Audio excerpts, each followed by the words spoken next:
महागठबंधन की सरकार बनने के बाद अब बीजेपी विधायक और जो पूर्व मंत्री रह चुके हैं उनका बंगला छीन रहा है।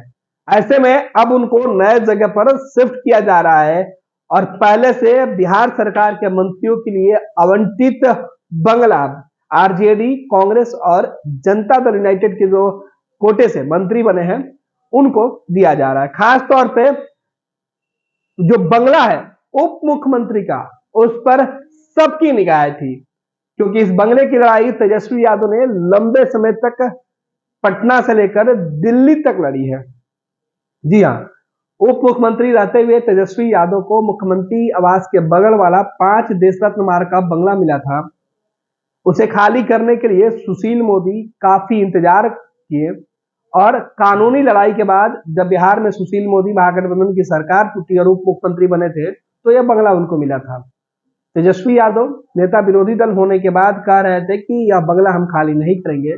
लंबी लड़ाई चली और अंत में यह बंगला खाली हुआ और उसके बाद सरकार ने एक आदेश निकाल दिया कि जो भी बिहार में उप मुख्यमंत्री होगा वो 5 देश रत्न मार्ग का बंगला उसको आवंटित कर दिया जाएगा।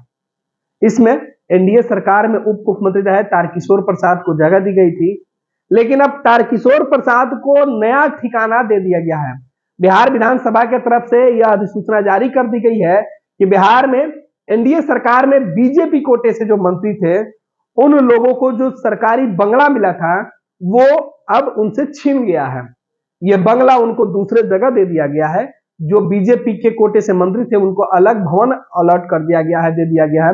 उसके बाद जो मंत्रियों के लिए भवन जो बंगला था वो आरजेडी कांग्रेस के जो नए मंत्री बने हैं, जो दूसरे पार्टी के विधायक हैं, उनको अब जारी कर दिया गया है। यह बंगला उनके नाम से सुनिश्चित कर दिया गया है। आपको बता दें कि तकरीबन 28 ऐसे जो सदस्य हैं जिनको यह बंगला दिया गया है अलग अलग जगहों पर।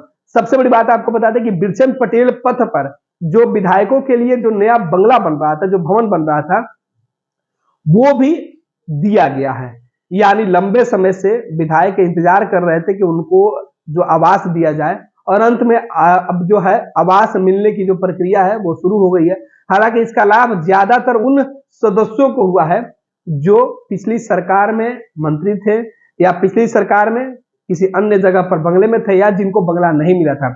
अभी बिहार विधानसभा की तरफ से जो अधिसूचना जारी की गई है स्पीकर के द्वारा, उसमें उन्हीं लोगों को यह बंगला दिया गया है जो पहले बीजेपी सरकार में मंत्री थे या फिर महागठबंधन सरकार के जो मजबूत नेता हैं, या कह सकते हैं कि 2020 के चुनाव जीत के आने वाले वैसे सदस्य जिनको भवन अब तक नहीं दिया गया था। लेकिन सबसे दिलचस्प बात तेजस्वी यादव के बंगले को लेके है, क्योंकि अब तेजस्वी यादव का ठिकाना बदलने वाला है।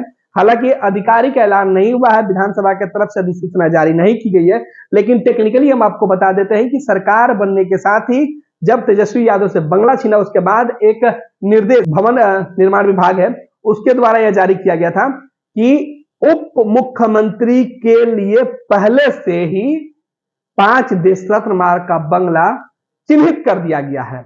यानी जो भी बिहार में उप मुख्यमंत्री बनेगा वो स्वतः ही 5 देश रत्न मार्ग के बंगले का मालिक हो जाएगा, वो बंगला उसके नाम से ट्रांसफर हो जाएगा। तो अभी बिहार में उप मुख्यमंत्री तेजस्वी यादव हैं। एक बार फिर से तेजस्वी यादव का ठिकाना 5 देश रत्न मार्ग होने वाला है। हालांकि तेजस्वी इतनी जल्दी शिफ्ट नहीं करेंगे क्योंकि अभी कई सारे काम उस बंगले में कराना बाकी है और तारकिशोर प्रसाद बंगला भी अभी खाली नहीं किया। ऐसे में वक्त जरूर लगेगा, लेकिन तारकिशोर प्रसाद जो बिहार के पूर्व उप मुख्यमंत्री थे उनसे अब बंगला छीन गया।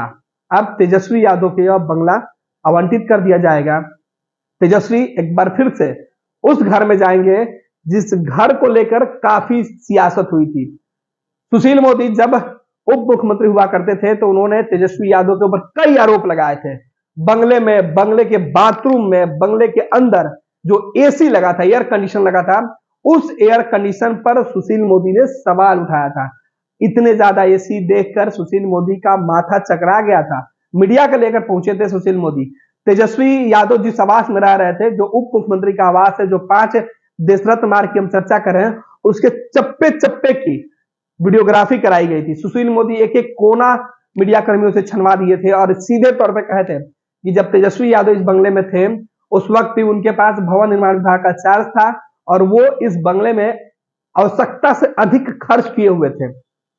इसको लेके तेजस्वी यादव के ऊपर सवाल भी उठे थे कि तेजस्वी यादव की खूब किरकिरी भी हुई थी।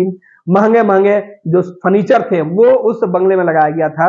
हालांकि तेजस्वी यादव जब वो बंगला छोड़ के जा रहे थे तो तमाम सरकारी जो वस्तुमाने खरीदी गई थी उसे वहीं छोड़ दिए थे। सुशील मोदी जब उप मुख्यमंत्री थे तो वो उसका इस्तेमाल करते रहे और अब तारकिशोर प्रसाद उस बंगले में तमाम जो सामानें लगी हुई है, जो महंगे महंगे सामान आए थे उसका इस्तेमाल कर रहे थे। लेकिन अब इन तमाम चीजों को छोड़कर तारकिशोर प्रसाद को भी दूसरे ठिकाने पर जाना है।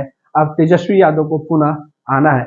ऐसे में देखना है कि तेजस्वी अब आते हैं तो फिर इस बंगले में क्या वो एसी वाला दौर शुरू होगा या तेजस्वी इस बार फूक फूक कर कदम रखेंगे और सवाल के घेरे में आने से बचेंगे, क्योंकि बीजेपी एक बार फिर से विपक्ष में है।